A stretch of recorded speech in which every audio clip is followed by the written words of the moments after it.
And welcome back to another edition of Cannabis in Canada with Jason Wilcox, coming to you from British Columbia, Canada. A little under the weather today, but hot stuff came across the wire. I missed it for whatever reason because it's been coming at me. I've been fighting this bill since the channel started, Bill C-26 to Bill C-15. Now it's Bill C-10, and the problem is that it looks like it's going to get passed.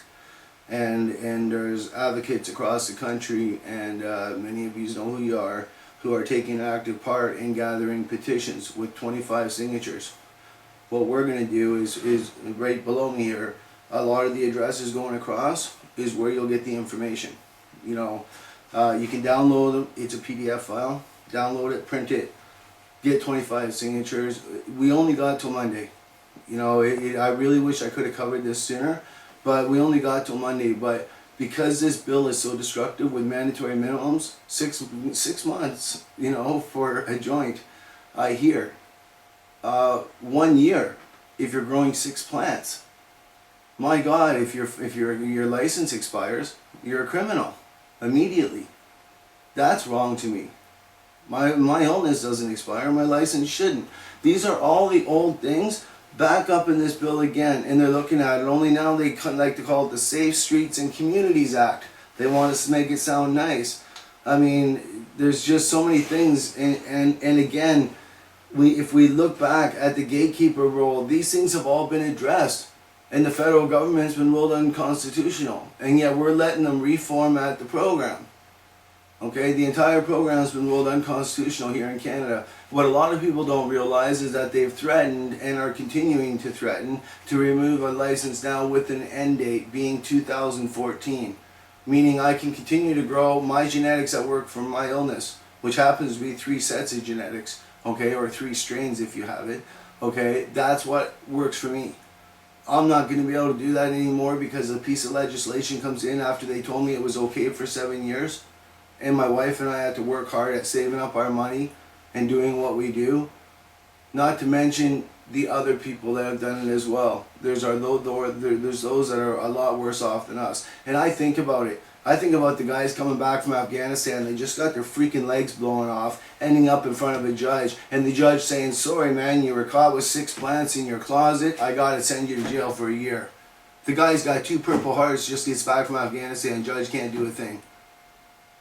What are we doing, Canada? Wake up. I mean, I can rant and rave and curse and swear and bitch. I've done it over the years. I've done it over the other bills. I'm not going to do it this time. I'm going to share the information, and thank God and thank you to all the advocates that are out there hard, punching at whatever we can. You know, it feels like we're swinging at fucking Goliath, you know, but Goliath fell. You know, we'll see what happens. Nothing's over till it's over. You know, there's people siding, there's people riding. Let's go. Let's get on. Let's do our part. I may not be able to do much more than make this movie, bring it up, and share the information. But you could download that petition and get a hold of 25 of your friends and get their signatures and get, you know, I'm not even sure what's required. I don't think there's even a phone number or nothing required. There's just a signature, not even an address. I'm not quite sure I haven't seen the actual petition form myself yet. I'm going to an event on Sunday. I'm hoping to get 25 myself. That's just me wanting to go around, because anytime you talk to a Canadian and you talk to them about, you know, like, hey, if you install a hot tub, would you like to have this happen? Or how would you feel? Like me, I think about my nephew back in Ontario. Now my nephew, you know, or my niece, whoever, nieces, nephews, there's a few. I'm not saying they're into this, but if they were to dabble in cannabis because that was what they wanted to try, okay, I sure as hell wouldn't want to see them lose 6 months of their life for passing each other a joint romantically in a park, because that's what they wanted to do as adults, consenting. These things are horror shows, people. Think about your kids. Think about the future of Canada, because you can start building more jails, hiring more guards.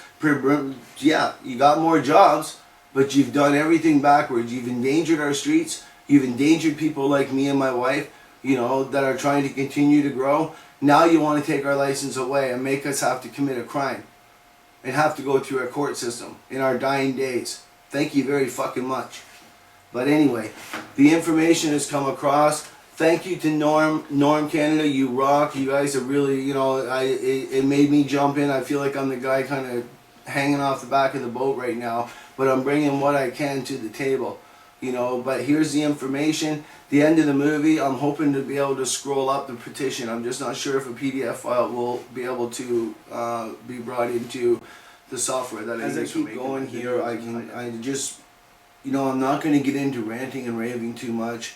When it comes to my personal production license, again, this is about my hobby. It's about something I've been doing, and I have the paperwork to prove it for the past 7.5 years of my life. And now, even though we've got Staphylococcus, Barron, and Hitzig that have basically found that by denying our production licenses on arbitrary grounds violates a patient's constitutional rights to access medical marijuana, yet here we are discussing stomping on our rights. 3 different judges, 3 different decisions, all upheld by the Supreme Court. And it bothers me as well. I was talking to my wife the other day about this. Let's start growing some other vegetables in the back. We got a little extra space in the room, why not? We got the light spectrum, we got the climate. So let's start growing some other things, because it really bothers me that the person growing with that equipment is okay, but I have the combustible plant. Give me a fucking break. I'm so tired of fighting that it's just like, I just see the same language over and over, the same fights, and it's just a conservative government pushing the same bill over and over. And if that's not pushing around Canadians, what is?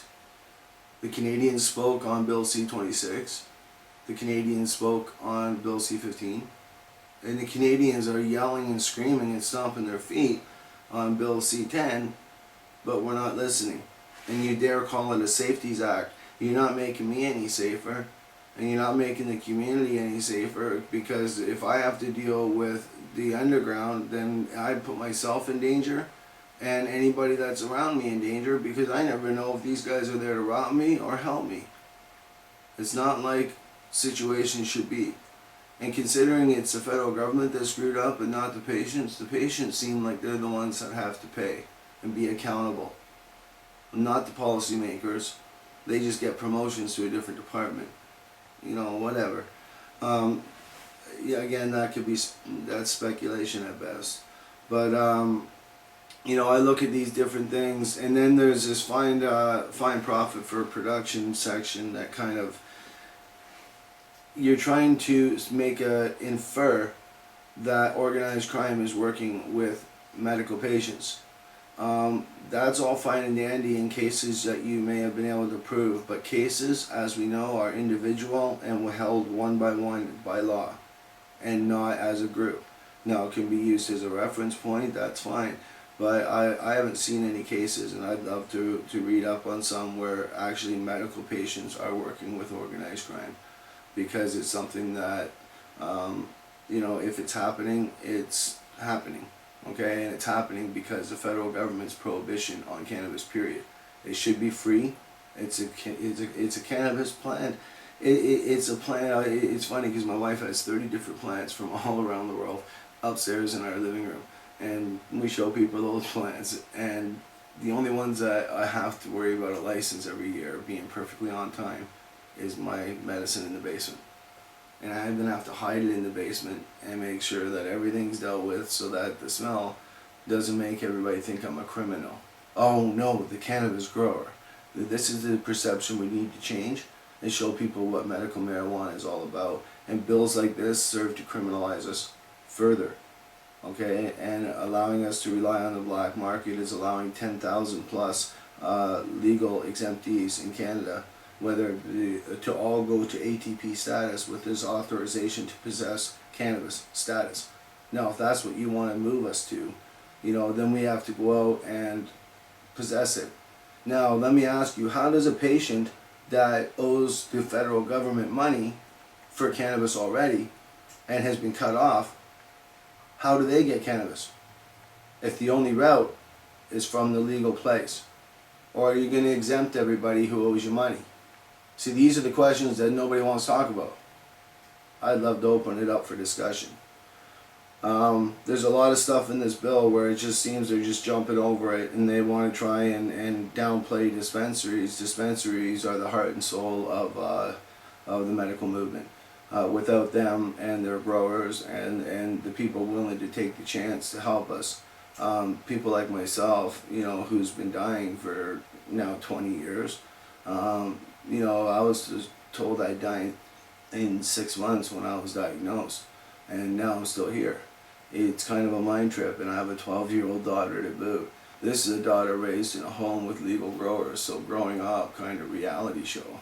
But not that I would put my daughter out here, but anyway, again, looking at the bill from all perspectives, it's a horrible thought altogether, when there's so many easier things, from making it provincial, to allowing additional people like reflexologists and chiropractors and other people to also be able to sign, because it is not, I think the only answer is a reclassification of the drug. We know the health minister is not going to do that, not without a court order, and so now they're going to jostle around our thing. When they're taking away my license, I want people to remember one thing: evolution. Plant A and plant B pollinate and make plant C. Plant C could have medical properties in the plant that could work for me, but not for anybody else. And that's the reality. And we're always looking for these different things. Like I said, I found 3 of my own genetics that work for me, but there's these other ones. So this is kind of my ranting and raving about a bill, but I'm not gonna give it as much. I kind of more want you to just stop and think about how you would feel, and also to let you know that, hey, by the way, you can go to jail for 6 months for having a joint. If you grow 6 plants in your basement, and heaven forbid if you're growing over 3. Again, apparently the law starts at 3 kilos, so I should keep that straight. If you're growing more than 3 kilos, which isn't very much to begin with, if you have over 3 kilos, then mandatory minimums kick in. That's my understanding of the language of the bill, without having any legal expertise and just my interpretation. But all said, I just wanted to make sure I covered as much as I could, and great job to our friends out with Norm, which I've already said. They've spearheaded most of this, I believe, but it's also great to see End Prohibition being involved in the petition run, and a lot of our BC associates and friends. So great job, everybody. We love you all, and we'll see you soon. Cheers. So all that matters is that the info's there. It's clear. You fill the petition out. Once you got the 25 signatures, there's a gentleman named Kevin. I believe it's Hugh. I don't want to confirm that, but it's Kevin something. You mail it to him, and he'll be able to get it to the appropriate people with the legislature. That's his job, and he's sitting there in place in on our side, basically, in taking this stance. And like I said, you'll notice it from website to website. You'll hear about this petition. This is a petition that we'd love anybody on their 24th hour. Let's show them. We stopped Bill C-26. We stopped Bill C-15. Now let's stop Bill C-10. This is Jason Wilcox, and we'll see you in the next movie.